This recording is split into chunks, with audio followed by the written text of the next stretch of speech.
Aí.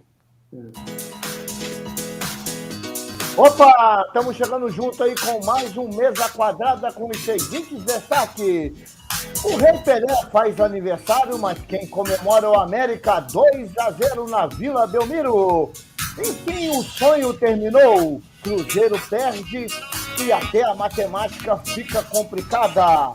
Galo encurta cada vez mais o KM para a taça do Brasileirão.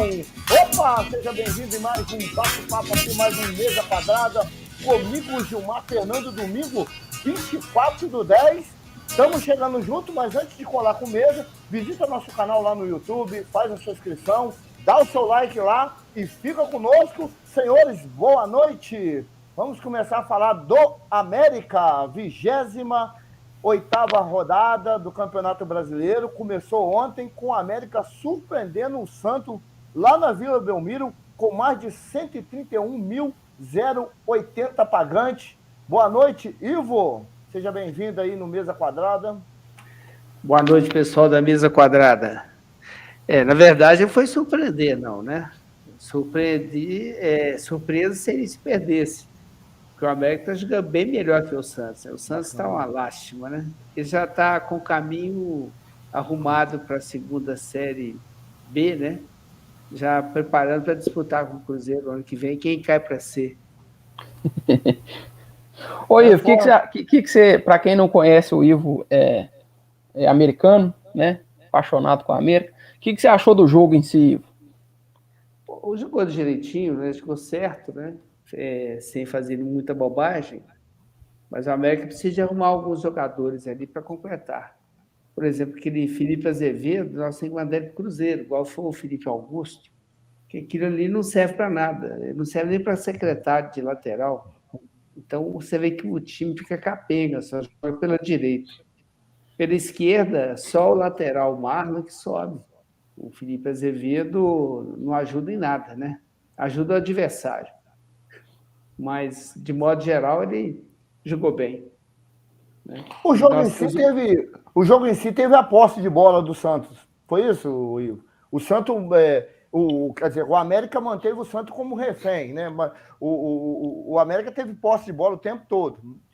Posse de bola, objetivo. O Santos não conseguiu finalizar de dentro da área, só finalizou de fora, de longe, né? E quando ele finalizou no gol, tem um goleiro lá que está pegando bem, né? Cometeu uma falha com o Internacional, mas no geral ele tem crédito na casa. Tá regulando muito, né? Grande goleiro. Tá pegando bem. E o Patricão da Massa, Ivo? O que você tá achando aí do... Agora é da raça, né? Ele é o melhor que está tendo, né? É bem melhor que aquele Diogo Ferreira, que é horroroso. O cara não consegue dominar uma bola. O Eduardo, que é um bom lateral, ele está com um problema do osso lá, acho que é um câncer, sei lá, um negócio assim, eu não sei exatamente o que é. Mas veio encaixar bem ali. Ali precisa de arrumar um outro lugar do Ricardo Silva. Defensivamente, o Patrick é muito bom, né? Jogador. De modo geral, para o time todo, ele é bom. Né? Então, aquele negócio, para o time, para completar o time, tá ótimo. O Ademir marcou os 48 e o Alê aos 2 do segundo tempo. Ontem foi aniversário do Rei Pelé, né? 82 anos. Parabéns aí foi um presente para ele. Foi um presente de grego. Com 5 minutos resolveu o jogo. A América, mais uma vez, uma boa atuação e uma boa estreia do técnico Marquinhos Santos, não foi isso? Aí combinou até Marquinhos Santos, né? Foi uma boa estreia do técnico. Foi uma boa. Aqui, ó, acabou o jogo agora, Bragantino e São Paulo, 1-0 Bragantino. Quer dizer, o São Paulo continuou lá para o 13º lugar, 14º. Também está enrolado lá. Então você vê uma América muito melhor. São Paulo, 34 pontos. Então a América hoje tem time para brigar lá. No próximo campeonato tem time para brigar entre os 4 lá? Não, ainda não. Esse time da América ele precisa de arrumar mais uns 2 bons jogadores para pôr no time. E, vamos dizer, craque, né? Se ele tornar um clube empresa, investir, aí sim. Mas senão vai ficar naquela briga ali meio de tabela. Ivo, agora o América calou a boca de muita gente, né? Porque eu só vi a maioria das pessoas dizendo que o América ia cair, desde o início do campeonato, que o América ia cair, né, ou que ia ter muita dificuldade, e ele tá consistente, né? Tá jogando um futebol dentro das limitações ali, do orçamento do time, do plantel, é um futebol até bem equilibrado, né? Jogando bem, dentro das condições. Pelos jogadores que tem, ele está bem organizado. O pessoal está dando muito crédito ao que o Mancini organizou o time. Na verdade, esse time, se você pegar, é a mesma base desde o Felipe Conceição. É o mesmo, praticamente o mesmo time. Você trocou uns 3, 4 jogadores ali, mas praticamente é o mesmo, a estrutura, o esquema é o mesmo. O Lisca chegou e continuou a mesma coisa que o Felipe Conceição ia fazendo. Quando o Mancini chegou, ele fez uma bobagem. Ao invés de continuar com o mesmo time e mexer devagarinho, ele mudou o time todo. Tanto que nas primeiras rodadas ele jogou mal e perdeu. Quando ele foi voltando naquele time que tinha a mesma base, aí ele começou a ganhar. Você vê que o time que estava ali ontem praticamente é o mesmo que disputou a Série B, com os 4 jogadores que trocaram ali, né? Você tem o Patrick na direita ali, o Ricardo Silva, que entrou no lugar do Messias, e o lateral esquerdo, né? Dali para frente você tem o Zarat, que entrou, mas ele só entrou depois do segundo tempo, né? Então você vê que praticamente é o mesmo time. Vamos botar fogo nisso aí, vamos chamar o Cristiano, tá quietinho, vamos chamar o Cristiano para essa conversa também. Cristiano, o que você achou do América ontem? Você acha que o América evoluiu mais ainda? Que o América tem time para ficar lá agora? O Cristiano detonou o América aí numa mesa quadrada passada aí, Gilmar. Não, foi no primeiro. Eu queria poupar o Cristiano, porque eu gosto de chamar o Cristiano pro Cruzeiro, que eu acho que o único que eu chamo sempre o Cristiano para falar do Cruzeiro. Eu falei, vou poupar o Cristiano, porque eu tenho assunto do Cruzeiro aqui. Eu gosto de ver o Cristiano falar do Cruzeiro. Apesar de que o Cristiano é atleticano, mas ele está aí fazendo esse papel aí para a gente, que até então, enquanto não tem um representante na bancada do Cruzeiro, o Cristiano está aí, tampando o buraco aí. Cristiano, fala um pouco do América e o Ivo, junto com o Ivo aí, dá essa... Beleza, Gilmar, boa noite para você, para o Léo, para o Ivo.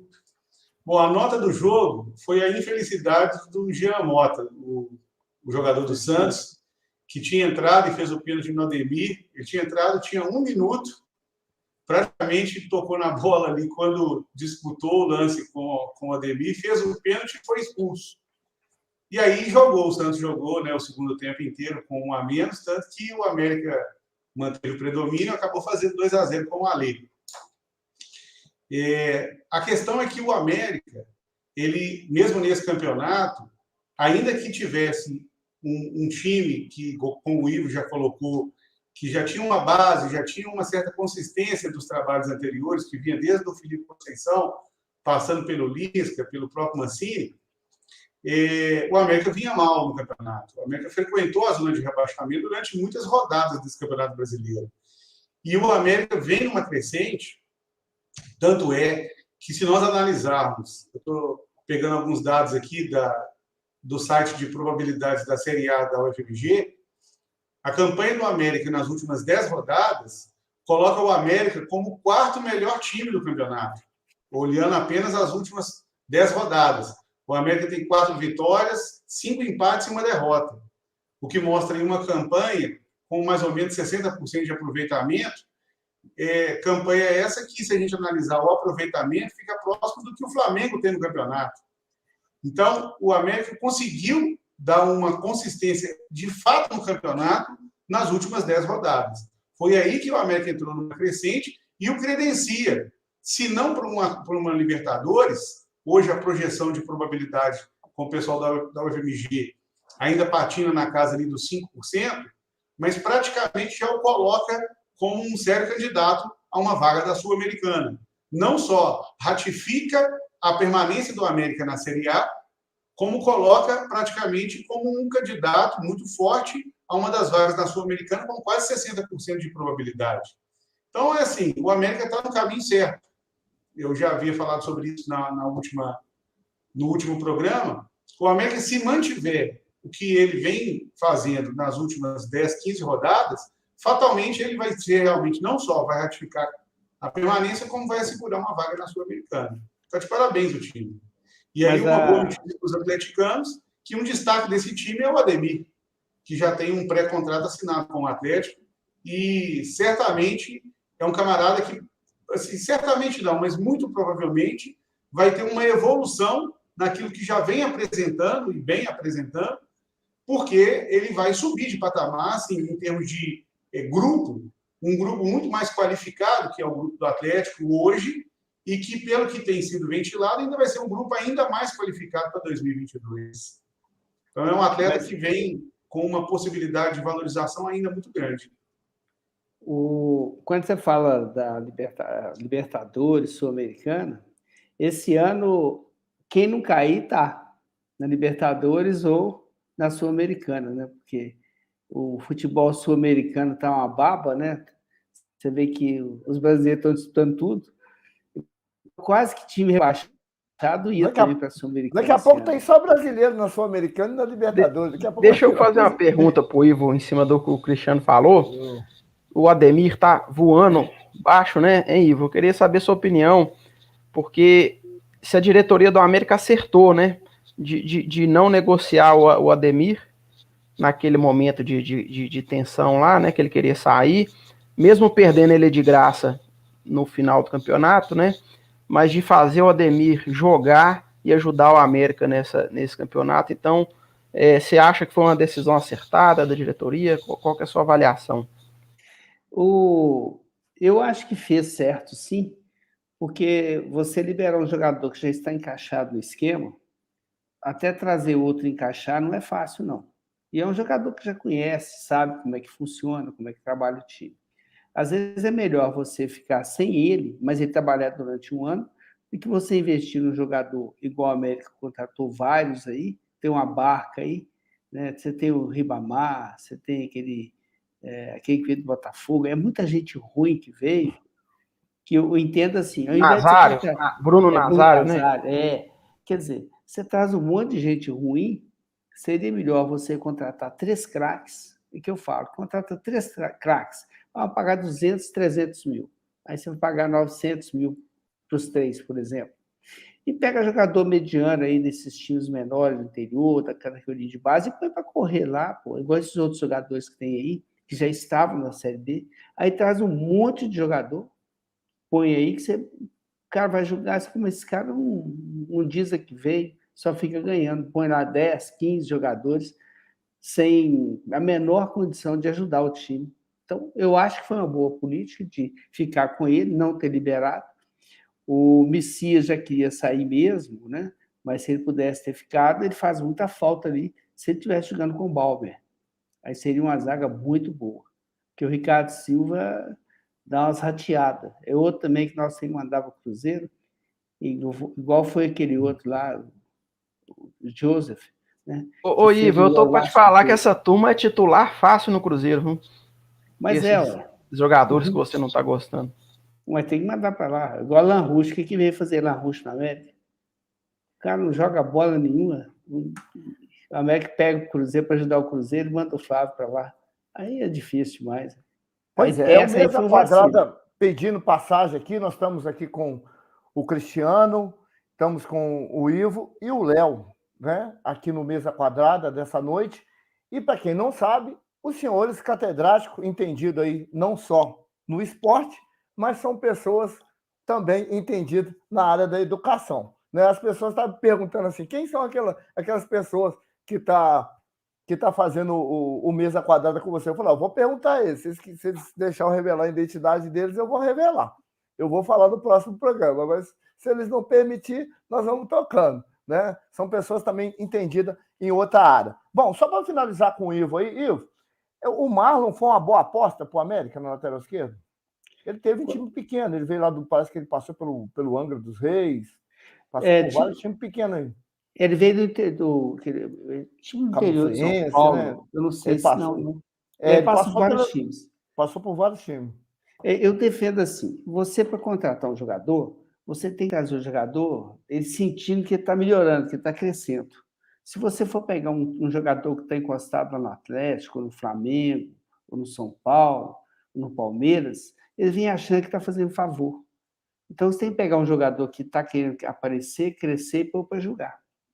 Se você traz... É igual foi aquele que estava no Atlético, que falou, se eu tivesse o padrão, o ritmo, esqueci o nome dele, que tivesse um ritmo sempre está jogando, ele estaria na Europa, que aqui o Atlético emprestou para o Corinthians, como é que é o nome dele, gente? Que é igual... O Casares. Casares, Ele deu uma entrevista e falou uma vez, quer dizer, parece que ele está fazendo favor de jogar. E quando você aposta num jogador desconhecido, né, ele acaba crescendo dentro do clube. Bom, vamos falar ele vindo de um time que é menor para o maior, ele tem a certeza que ele está crescendo. Então, ele vai esforçar e dar o sangue, né? Bom, Ivo, fica aí com a gente, porque você também vai entrar no outro bate-papo. Vamos sair aqui da Série A, vamos passar para a Série B, vamos falar, né? E eu sempre jogo essa peteca para o Cristiano aí. Cristiano, enfim, o sonho acabou. Né? Até a matemática ficou complicado. O Cruzeiro perdeu e parece que agora ficou complicado. O Cruzeiro já não tinha mais possibilidade na prática. Em termos reais, na prática ele já não tinha possibilidade. Agora, com essa derrota para o Avaí, isso aí realmente sepulta qualquer esperança do mais otimista cruzeirense em tentar subir de divisão nesse ano. Mas, sinceramente, Gilmar, o cruzeirense sensato, ele já sabia disso. Né? O time que estava na segunda página do campeonato durante todas as rodadas, não chegou a frequentar o G4 em nenhuma oportunidade. É um time que vem com um problema sério financeiro, tá? Com uma greve, já não só saindo de uma greve de jogadores, mas o setor administrativo do Cruzeiro já marcou uma greve para segunda-feira. Hoje nós estamos gravando o programa domingo, mas a segunda-feira já tem programada a greve do setor administrativo do Cruzeiro. O Cruzeiro não tem receita, não tem nenhuma previsão orçamentária para 2022, para 2021. Ele já queimou boa parte das receitas, até de televisão, para 2023. Inclusive, isso é um indicativo muito preocupante para o cruzeirense, de que o Cruzeiro, se não quitar essas dívidas, porque tem as folhas abertas aí ainda, e ainda tem o mês de outubro, novembro, dezembro, 13º, tudo para quitar. Então, isso pode levar ainda a uma punição, e dependendo da punição, isso pode levar o time até para a Série C. Então, assim, infelizmente, é a nota negativa do nosso rival aí, do Cruzeiro. Sem contar a dívida da FIFA, né?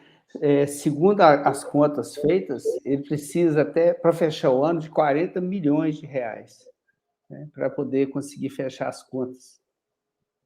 Exatamente. E aí teve esse burburinho de que os empresários iriam fazer, né, um aporte ali no Cruzeiro, mas isso parece que não está se concretizando. As notícias, na verdade, que chegam é de que a coisa não está caminhando para um desfecho positivo nesse sentido. É preocupante, é no mínimo preocupante. A gente só tem nota de bastidores, nenhuma certeza, mas o horizonte que é visível aí, ele não é um horizonte otimista. Ok. É o Mesa Quadrada pedindo passagem aí. O Sérgio está chegando com a gente aí, Sérgio? Está chegando lá do Mineirão. Né? Chegando, né? Máscara e tudo, proteção em primeiro lugar, segurança. Mas agora eu já estou em casa. O trânsito não deixou, né? Peço desculpa pelo atraso. Não consegui chegar no início do programa, mas estamos aí para conseguir debater e trazer um pouco do que foi a sensação hoje dentro do Mineirão, a hora que for o momento de falar sobre o Galo. Boa noite. O assunto agora é o Cruzeiro, Sérgio. Nós estamos aqui falando que o sonho acabou, né? Até a matemática ficou complicado. Parece que o Cruzeiro consegue chegar só a 60 pontos. Você quer colocar algo aí? Espera aí, mas a UFMG já zerou a probabilidade de acesso? Não, ainda não. É mais ou menos sobre isso que eu ia falar mesmo. Hoje, se você olhar, se não me engano, cada modelo matemático tem um número diferente, mas o que a gente tem usado muitas vezes aqui como referência, que é o da UFMG, ele coloca o Cruzeiro com 0,011% de chance de acesso.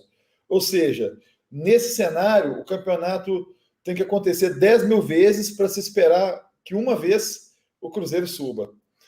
Isso quer dizer que é impossível? Em teoria, não. Mas na prática, a gente sabe que não vai acontecer. Por que na teoria ainda pode acontecer? Porque não tem 4 times ainda com 60 pontos. O Cruzeiro pode chegar aos 60 pontos e, primeiro, que é pouquíssimo provável que isso aconteça. Porque, como Célio, 0,01%, tá? Olhei agora aqui. 0,0, eu disse 0,011, né? Porque eu já estou na outra casa desse. 0,013%. Você quer mais uma casa? Melhorou de 0,011 para 0,013, porque provavelmente algum postulante ao G4 perdeu algum ponto. Talvez o Vasco e Náutico empataram. Exato, o empate do Vasco e Náutico, ele é, em tese, né? Ele é bom para o Cruzeiro, mas enfim, eles tudo indica, pensando com racionalidade, que não tem a menor chance de eles ganharem os últimos 7 jogos, por tudo que foi o campeonato até agora. Mas, ainda que isso acontecesse, 60 pontos, tudo indica que também não são suficientes. Hoje parece que a nota de corte no final da rodada está em 64 pontos a projeção. Então teria que, além de acontecer algo muito improvável, que são as 7 vitórias seguidas, acontecer uma perda de desempenho totalmente fora da curva para times que estão lá na briga. Então, por isso que, embora exista alguma chance teórica, matemática, a gente sabe que isso não vai acontecer. Matematicamente, existe chance até mesmo... O que complica... Desculpa. O que complica mais ainda... Existe a chance de 2 pessoas que não têm parentesco terem o mesmo DNA. Essa é uma chance tão pequena, mas tão pequena, mas tão pequena, que ela, em termos práticos, ela é desconsiderada na justiça, na ciência, mas ela pode acontecer. Então, dizer que uma coisa não tem 0% de chance de acontecer, não quer dizer que ela está para acontecer. Então, embora não tenha zerado ainda a chance do Cruzeiro, na prática a gente sabe que o planejamento agora é 2022. Desculpa aí, você quer falar alguma coisa? O que complica mais ainda é o número de empates que ele tem, que o critério de desempate é vitória. E o que mais empatou foi o Cruzeiro, então, quer dizer, se chegar lá no final, aí fica difícil, 60 pontos, ou seja, você tem que ter 3, pelo menos, né? O quarto colocado, teoricamente, não pode fazer 60 pontos para disputar com o Cruzeiro os pontos. 60 pontos é pouco. 60 pontos é pouco. E uma análise indireta, que a gente também, na verdade, não ajuda muito as estatísticas do Cruzeiro, porque, diferentemente do América, que eu acabei de citar, que, em termos de 10 últimas rodadas, o América é o 4º melhor time da Série A em termos de desempenho, ou seja, você percebe que o time ele ocupa a 9ª colocação, no geral, e nas 10 últimas rodadas, a 4ª. O que significa dizer claramente que é o time que vem numa crescente. O Cruzeiro, se você analisar as rodadas em geral, a pontuação no geral e as 10 últimas rodadas, o Cruzeiro mantém-se constante. Ele é o 12º colocado na classificação geral, em todo o campeonato, e é o 11º quando a gente analisa as 10 últimas rodadas, ou seja, é o time que mantém essa constante em termos de desempenho. O que significa dizer que não há um horizonte de você acreditar que daqui para frente vai virar a chave e o time vai começar a subir de produção de maneira repentina. A depressão é tão grande com o Cruzeiro que em 3 anos de Série B, já é o terceiro, não, os 2 anos, né? Esse é o 2º ano. Não teve nenhum momento que eu me lembre, nem ano passado, nem nesse ano, que o Cruzeiro sequer brigou, assim, 6º, que ele incomodasse ali o pelotão dos 4 primeiros, sabe? Então, um time do tamanho do Cruzeiro, sequer, em nenhuma rodada do temporada passada e 10, sequer ameaçar os 4, isso é uma situação inacreditável. Ô, Léo, se você pegar a campanha dele do ano passado e a campanha desse ano, em nenhum momento ele ficou entre os 10 primeiros. E não brigou também. Jogou a toalha na mesma... Me parece que foi nessa... Quando a gente analisa que futebol é planejamento, como o Célio já colocou aí, o Cruzeiro já tem que se planejar para 2022. 2021 Sim. Já acabou.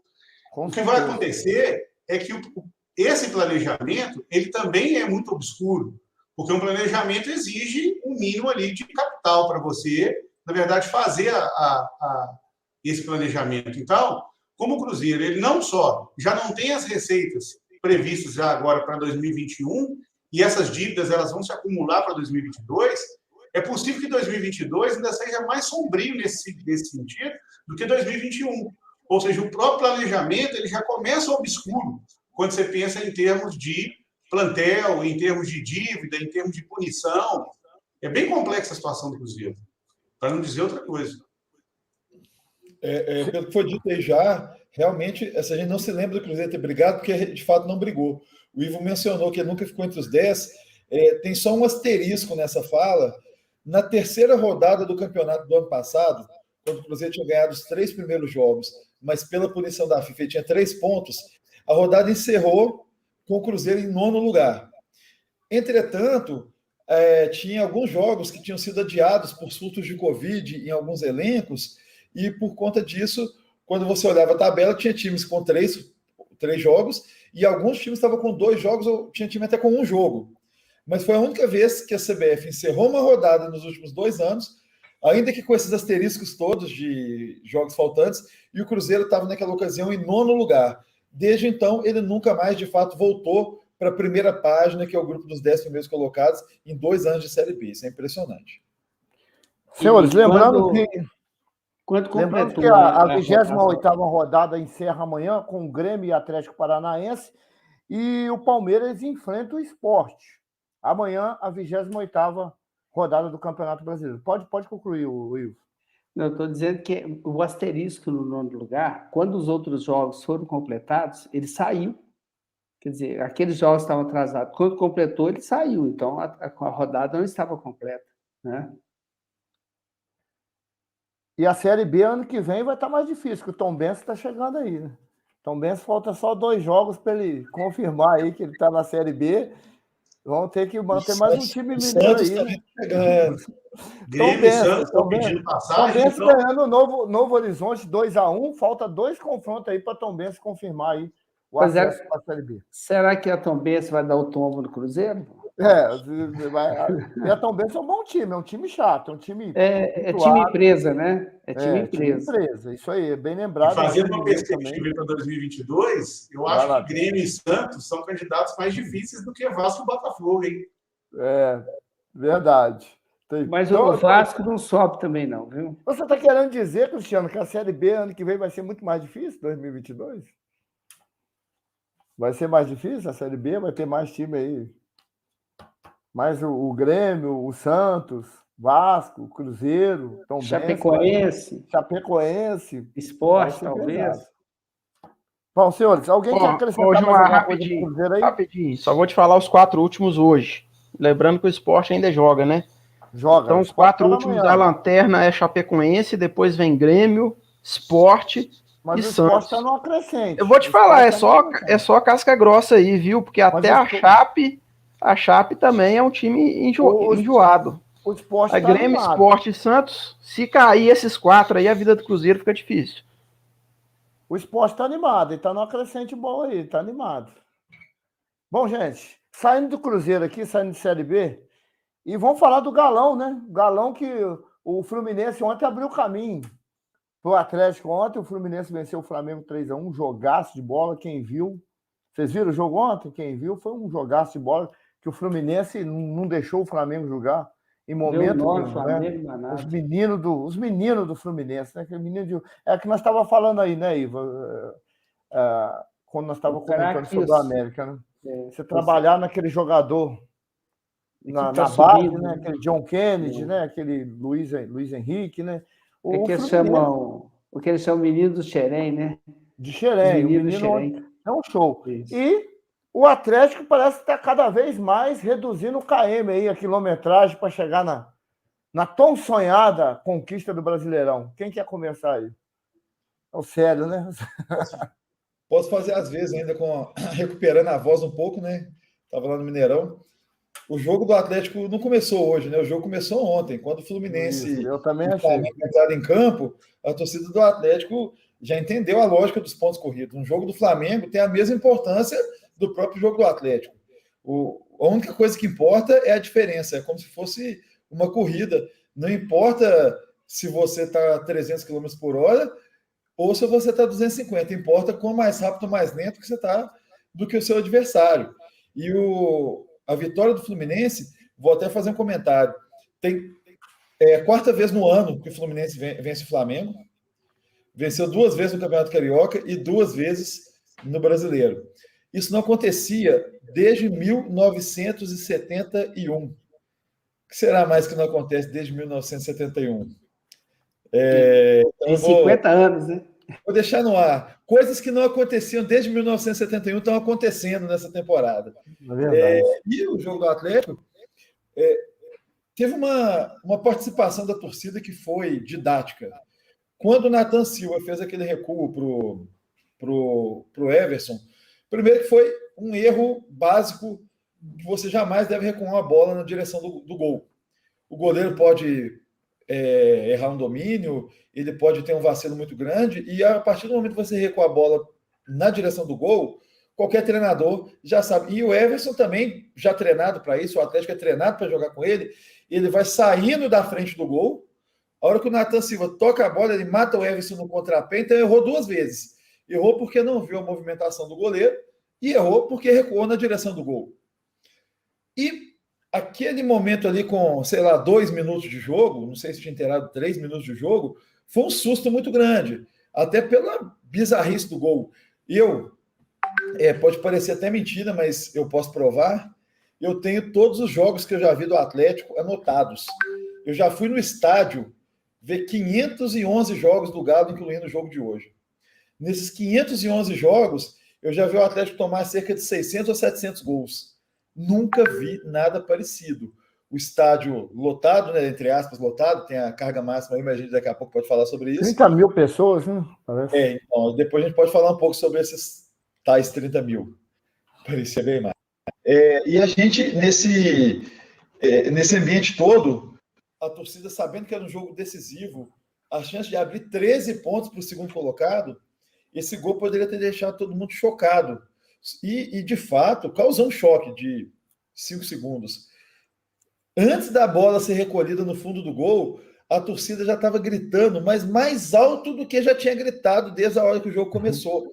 A torcida entendeu que aquele momento ali não era de ficar apavorado, não era de caça às bruxas, e sim era o momento de mostrar: tamo junto. E a torcida jogou junto mesmo. Ninguém cobrou o Nathan pelo erro. Os jogadores apoiaram, os torcedores apoiaram. Ele não errou mais na partida depois daquele lance. O Atlético amassou o Cuiabá a partir daquele lance também. O primeiro ataque, o Atlético já empatou o jogo. Isso foi muito importante para mudar de novo o astral do jogo. Graças a Deus existe o VAR, porque se fosse pela arbitragem de campo, aquele gol do Hulk teria sido anulado depois de uma baita jogada ensaiada. Muita gente acha que o Cuca é só desespero, ligação direta, Cuca bol, galo doido. O gol de empate foi uma perfeição de jogada ensaiada no escanteio, que funcionou porque o time hoje tem treinador e tem jogador. O Keno rolou para o Nacho, que abriu para o Arana, que devolveu na enfiada para o Keno, e o Keno entregou dentro da área para o Hulk fazer o gol. É muito talento junto para uma jogada dessa dar certo. E isso mudou o ar do jogo. O resultado todo mundo sabe, a gente vai desenvolver aqui um pouco mais o papo, mas eu vou passar a palavra para cada um dar sua impressão também, embora não seja o âncora, mas eu acho que todo mundo deve ter visto esse jogo com bastante atenção, cada um deve ter o que dizer sobre esse jogo, mas o pontapé inicial foi 5 minutos de jogo, o jogo 1-1, aconteceu mais coisa nesses 5 minutos do que aconteceu, por exemplo, no Flamengo e Cuiabá inteiro, em 100 minutos de jogo.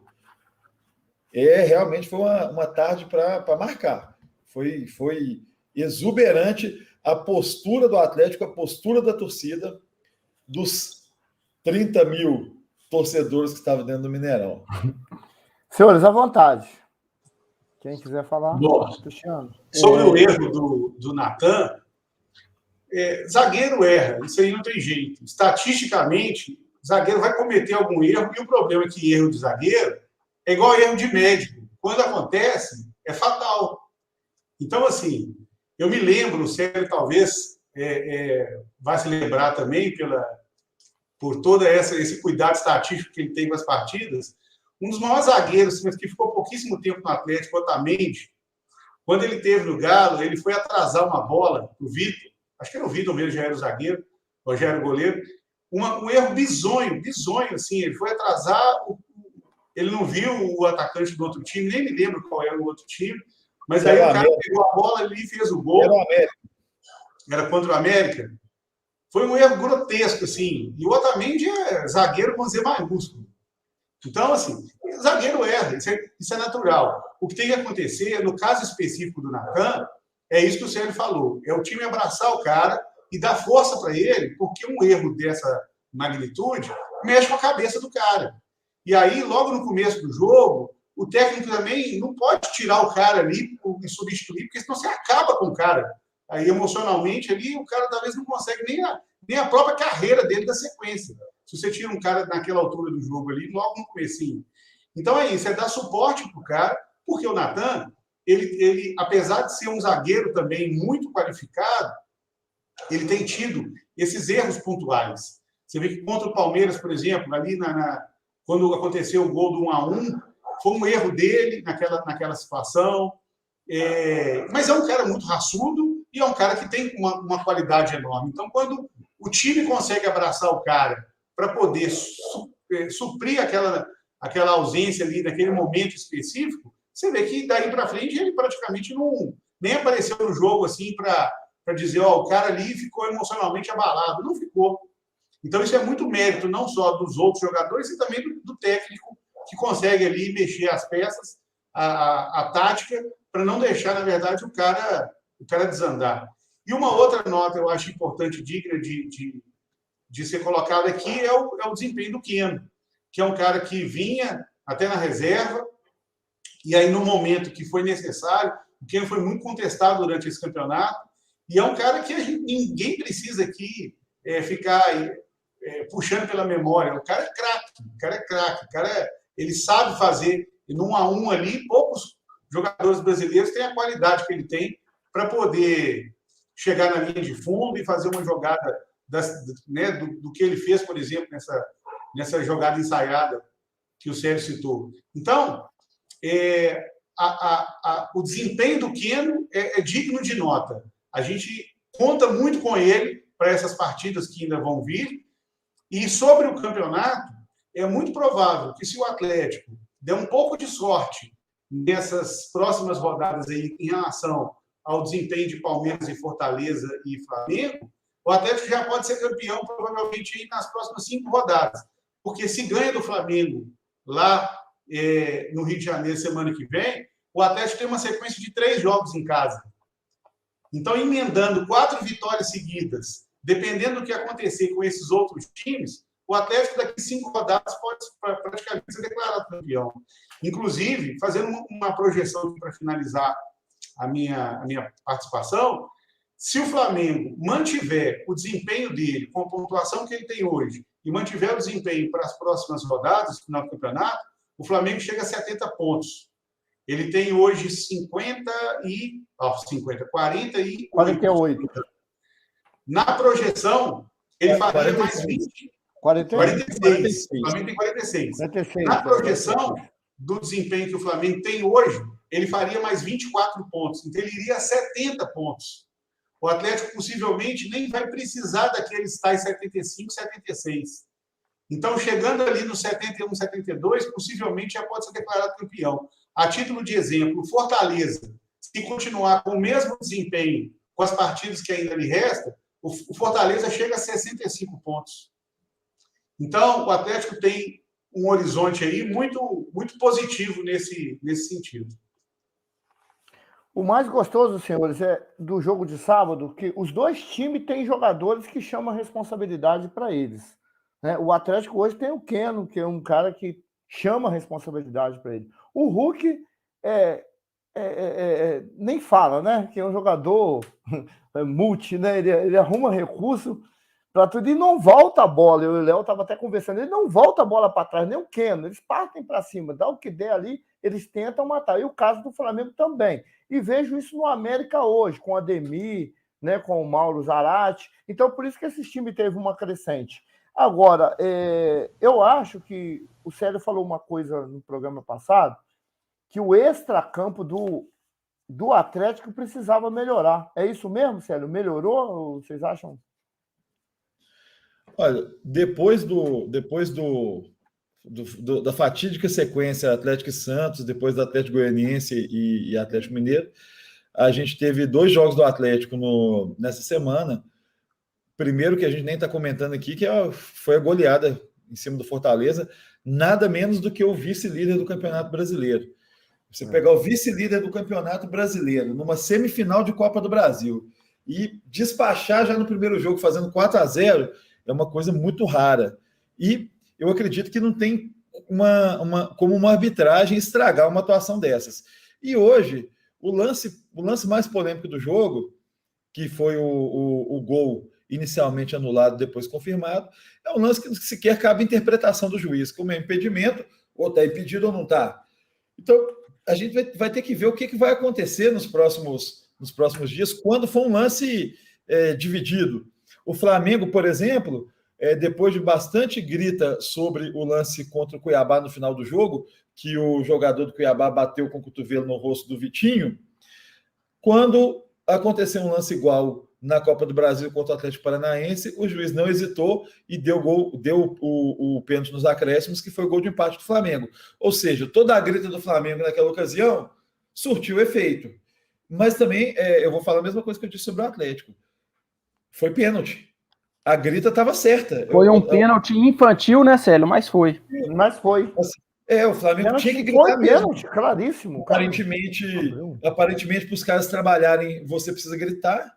Então tá certo de gritar. E o Atlético, pelo menos essa semana, não teve lances envolvendo interpretação ou qualquer tipo de polêmica, porque, igual eu falei, um lance delicado já era um lance que o juiz sequer vai no vídeo. O amarelo do Hulk não saiu, né? Muita gente estava com medo disso. Exatamente. Muita gente com medo do amarelo. Do Hulk, do Nacho, do Natan e do Alonso. O Natan, que a gente está falando aí, jogou muito bem o resto do jogo, inclusive amarelado. Todo mundo com medo de perder o jogo contra o Flamengo. O Hulk saiu no segundo tempo e ele também já entendeu a lógica do Cuca.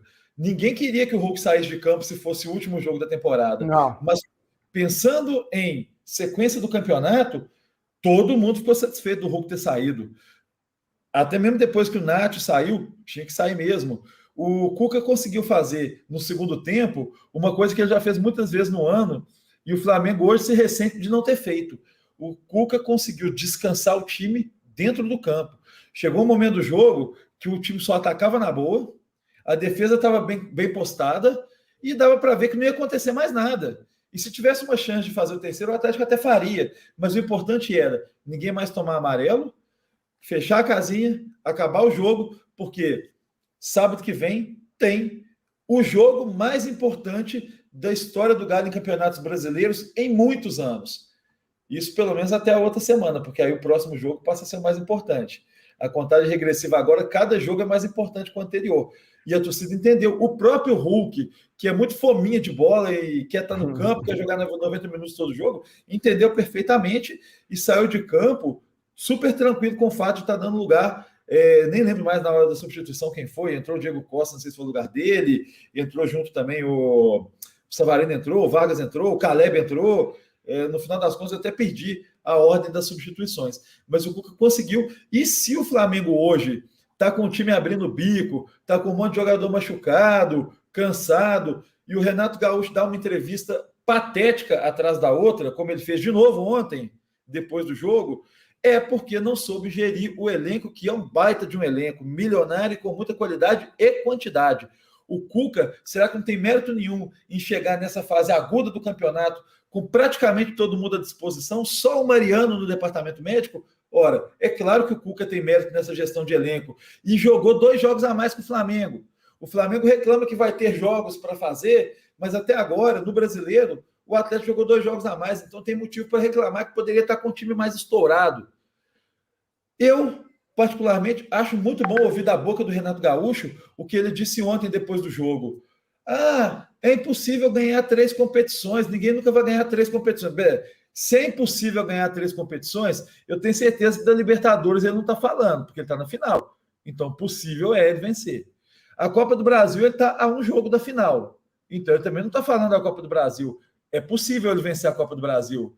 Sobra o brasileiro. Ouvi, então, trocando em miúdos, ouvi do Renato Gaúcho que é impossível ganhar o brasileiro, me deu uma satisfação muito grande. Ô Celião, a sorte dele, porque a torcida do Flamengo não tá aceitando isso, né? Porque com o Jorge Jesus não tinha essa conversa. E a torcida do Flamengo não aceita. A sorte dele é que o Atlético deu aquele azar e não tá na final da Libertadores. Porque se o Atlético tá na final da Libertadores, ele ia estar emparelhado com o Flamengo na final da Libertadores, indo para a final da Copa do Brasil e muito à frente do brasileiro, o discurso dele caía por terra. E por 1 milímetro, né? A sorte dele é essa. Ele perdeu esse argumento lero-lero dele de que o problema do Flamengo é que o Flamengo está em 3 competições. Olha, como é que está em 3 competições se até agora o Atlético jogou todos os mesmos jogos que o Flamengo, jogou até 2 a mais, e o jogo da final da Libertadores ainda falta um mês, um pouco mais de um mês. Quer dizer, as 3 competições do Flamengo, o Atlético de fato já está fora de uma delas, mas o Flamengo não jogou um jogo sequer adiante ainda, e vai jogar um só a mais. Então, esse está devendo ainda. Um jogo a mais que o Flamengo jogará daqui a mais de um mês é o que está fazendo o Flamengo machucar jogador? Peraí, uma contusão preventiva, já que vai ter um jogo, o cara já machuca? Pelo amor de Deus, o Renato Gaúcho, ele está desrespeitando até a inteligência da própria torcida do Flamengo, que a grande maioria não está comprando esse discurso lero-lero dele, e está se cobrando, e ele está, inclusive, na berlinda, vamos dizer assim. É porque não existe treinador no mercado para se discutir, mas muito flamenguista, inclusive flamenguista influencer e tudo mais, está reverberando a vontade da torcida de troca no comando do Flamengo. Se ele não ganhar a Libertadores, o brasileiro é muito difícil. A Libertadores, se ele não ganhar, ele vai jogar temporada por água abaixo. E a torcida não vai perdoar e sequer vai ficar satisfeita caso tenha só um título de Copa do Brasil. Só um título, pode dizer. Mas a torcida não. E olha lá. Completando o que você está falando aí, Sérgio. Vai lá, Ivo. Tem um detalhe. Minha opinião é que o Flamengo tem um jogador que desequilibra. Um só, que é o Arrascaeta. Quando ele não está no time, a coisa fica difícil. Peraí, falhou aqui um pouquinho. Você falou Arrascaeta? O Arrascaeta é o jogador que desequilibra no Flamengo. Ele é o diferencial. O Atlético não tem esse jogador. O Atlético tem vários jogadores no mesmo nível. Você pode tirar um, praticamente faz a rodagem ali e vai resolvendo o problema. O Flamengo depende muito do Arrascaeta. Muito, não é pouco, não é muito. E um pouco do Bruno Henrique também, viu, Ivo? O Bruno Henrique também faz falta. Pois é, mas tem que ter alguém para lançar a bola para ele. Mas isso depende da forma como o técnico coloca e arma o time. A grande inteligência do técnico não é armar um esquema para que os jogadores consigam se adequar ali. É conseguir armar o melhor esquema com os jogadores que ele tem. É isso, na verdade, que faz um grande técnico. É ele entender o elenco que ele tem e conseguir tirar o máximo proveito daquilo. Então, o Arrascaeta, ele é um de vários atletas brilhantes que o Flamengo tem. Alguém vai questionar o talento do Bruno Henrique, do Gabigol, do Everton Ribeiro. Do Everton Ribeiro, que hoje é um cara de seleção. Ele já chegou e hoje é um cara de seleção. O então, Pedro assim, também. Não pode questionar do Pedro, que é reserva, que tem entrado. Reserva de luxo, né? Ou seja, a questão é que o Renato Gaúcho está sendo contestado, e aí, só para dar um exemplo disso que o Sérgio colocou, o nível de gestão de elenco, ele é tão mal feito no Flamengo, que tem uma fala do Renato Gaúcho ontem, que eu até acredito particularmente que ele deve ter se equivocado e ele colocou palavras equivocadas na fala dele ali, possivelmente estava nervoso. Mas que, se for comprovado, é um crime contra um atleta. Na ânsia de justificar porque ele não poupa elenco, que a torcida fica nessa coisa, e a imprensa também criticando muito ele, que não está sabendo fazer essa gestão, ele justificou o fato do Bruno Henrique estar machucado, porque ele colocou o Bruno Henrique para jogar, sabendo que ele estava com uma fadiga. Mas isso falas do Renato Gaúcho, que ele colocou o Bruno Henrique para mostrar que ele não poupa jogador. E jogando a culpa na imprensa e na torcida, né? Ele Que ele fez isso porque o povo não... Exatamente. Ele não colocou com essas palavras exatamente, mas ele disse, com todas as letras, que ele colocou o Bruno Henrique sabendo que ele estava com fadiga, para mostrar que ele não poupa. Ou seja, ele colocou o atleta em risco e que, de fato, se constatou e o cara hoje está machucado. Deixa eu só... Então, se ele colocou isso, e se isso de fato ocorreu, isso é criminoso. Complemento aqui. Só um detalhe, antes do Ivo, rapidinho, senão eu perco o gancho. O Gabigol, na minha opinião, tá, gente? No Atlético ele seria reserva do reserva, porque o Diego Costa é reserva do Hulk. E para mim o Gabigol é reserva do Diego Costa. Então no Atlético o Gabigol seria reserva do reserva.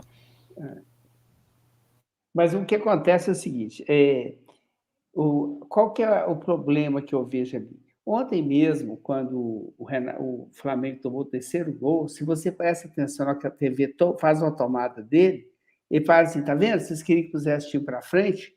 Quer dizer, ele pôs o time para frente, tomou o terceiro gol. Ele falou isso. Você faz a leitura Biel e vê isso.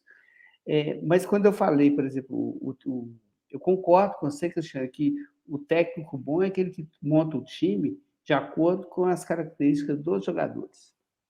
Aí é o técnico bom. Porque tem aquele técnico que fala, eu quero esse, quero aquele, igual o Luxemburgo. Ele ganhava título, quando ele ia para o time, ele levava o time todinho para ele. Eu só jogava com aqueles jogadores, não sei se você lembra, né? Levava aquele pacote com ele. Então, é só assim que ele fazia. Então, é diferente. Mas quando eu falo do Arrascaeta, porque é um jogador que desequilibra. Ele cria muita situação de jogada, de ataque, porque ele é craque. O Atlético tem um padrão mais ou menos equilibrado. Todos os jogadores têm ali na frente tem um padrão. Então, quando você tira um, põe outro, praticamente o esquema continua a mesma coisa. E o Flamengo, se você tira o Arrascaeta, o esquema muda. E o Renato não muda, ele quer continuar a mesma coisa, como se tivesse um jogador igual o Arrascaeta no time, e não tem. Ele faz diferença. É o Mesa Quadrada pedindo passagem. Senhores, vocês querem comentar mais alguma coisa sobre o Atlético, sobre o Cruzeiro, sobre o América? E quem quiser ouvir esses comentários aí desses catedráticos, faz o quê? Visita nosso canal lá no YouTube, Mesa Quadrada, você vai ouvir mais desses catedráticos aí, entendido do esporte. Vamos lá? Tem mais Galo aí? Tem mais Cruzeiro? Fica à vontade. A gente tem que lembrar só que a semana do Atlético ela tem um jogo que agora ele perdeu um pouco a famosa hype, né? Porque a vitória de 4-0 no jogo da ida tirou um pouco do foco do jogo contra o Fortaleza. Mas antes do tão esperado confronto contra o Flamengo, tem um jogo que oficialmente vale vaga na final da Copa do Brasil. Final da Copa do Brasil que o Atlético disputou até hoje 2 vezes na vida. Então é a terceira vez que o Atlético vai ter uma chance de disputar uma final de Copa do Brasil. Não é pouca coisa, não é conquista nenhuma, mas é uma renda aí de mais uns 21 milhões de reais adicionais. Se for campeão, é mais 50 e poucos milhões. Claro que isso faz uma diferença muito grande para o planejamento do time. E todo mundo imagina que a vaga já está assegurada. Eu também imagino assim. Creio que o próprio time do Fortaleza, o próprio torcedor do Fortaleza também imagina isso. Mas o jogo tem que acontecer, né? Eu, sei lá, se invocar uma coisa dessas parece até coisa de maluco, mas em 1995 era uma final de Copa Conmebol, né? Um torneio sul-americano, e o Atlético venceu o jogo da ida no Mineirão por 4-0, debaixo de uma chuva torrencial, foi para Rosário jogar o jogo da volta, perdeu de 4-0, jogadores tomando pedrada, foi para os pênaltis, perdeu nos pênaltis. Eu, particularmente, não lembro de uma vantagem de 4-0 ter sido revertida em nenhum outro mata-mata que eu já acompanhei, de qualquer competição. E o Atlético realizou grande façanha de conseguir perder uma final de mata-mata depois de vencer de 4-0. E esse time não dá nenhum indício que dará um vexame como esse, não dá nenhum indício que vai perder fôlego no Brasileiro, mas com todo respeito ao futebol, tem que jogar o jogo de quarta-feira, consolidar essa classificação que já está mais do que encaminhada, e o jogo de sábado é só sábado. Quarta-feira, certamente o Cuca vai poupar muitos jogadores, é um jogo que vai ser tratado até certo ponto como amistoso, mas não é. Repito, valendo uma vaga em final de Copa do Brasil, que é muito importante para o Atlético. Célio, Só para te lembrar, naquele ano, 2014, né, que o Atlético foi campeão da Copa do Brasil, 13, né? 14. Ele fez 2 viradas dessa. Uma foi em cima do Flamengo mesmo, você Eu fui esqueceu? com o São Paulo também, não foi? Mas não foi virada de 4-0, foi virada de 2-0. Não, Ele perdeu 4-1. de Bateu 2-0. 2-0 com gol qualificado na volta. Tomou um gol na Isso, volta e fez 4. E teve que fazer 4. Pois é uma coisa absurda também, mas que fez. Mas reverter 4-0 mas- continua sendo. Não, Mas depois daquela entregada do Natan hoje, eu não sei não, hein, gente. Tem que, é melhor ficar aí, eu fico com sério, é melhor concretizar isso, não, com porque certeza, com certeza. aquele gol busca do Natan lá foi...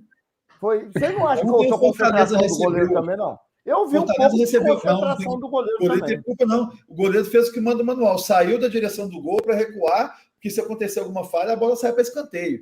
Agora, E o o Natan... deu passo no contrapé do goleiro. E ele cabeceia bem, viu? Sobre o Fortaleza, o Fortaleza ontem jogou contra o Atlético Paranaense. O Atlético Paranaense, de fato, poupou alguns jogadores, mas com 15 minutos de jogo estava 2-0 para o Fortaleza. O Atlético Paranaense é finalista da Sul-Americana, semifinalista da Copa do Brasil, é um time de respeito.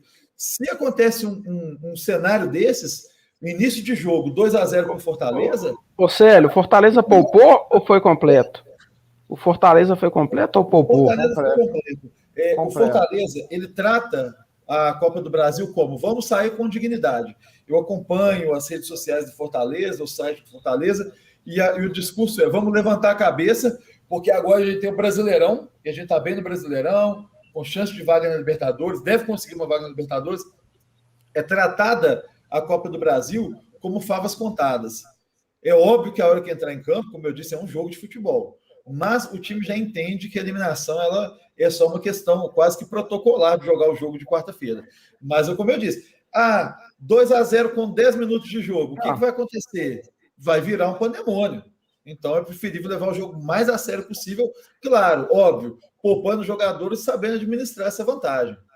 E não é fazer Mas só 4 jogo- gols, né? É não tomar gol também, né? Ele não pode Esse tomar jogo gol do também. Atlético Paranaense, ele realmente não serve de parâmetro, porque o Atlético Paranaense não poupou alguns jogadores. O Atlético Paranaense poupou 11 jogadores. Nenhum titular foi lá para Nem o goleiro. jogar. Se bobear, poupou até os reservas, né? Foram 11 reservas do time do Atlético Paranaense. E aí, dessa questão do Atlético do Paraná, como a gente já discutiu, é claro que os bastidores, né, o extracampo, ele contribui de alguma maneira para mostrar o que acontece dentro do campo. E aí, nesse sentido, é mais ainda um otimismo para os atleticanos, porque se o Atlético navega em mares tranquilos, o Flamengo, por outro lado, está num turbilhão, porque o Flamengo tem o Renato Gaúcho contestado por todos no Rio de Janeiro. Durante o jogo do Fluminense, mostrou até um O Renato é tricolor.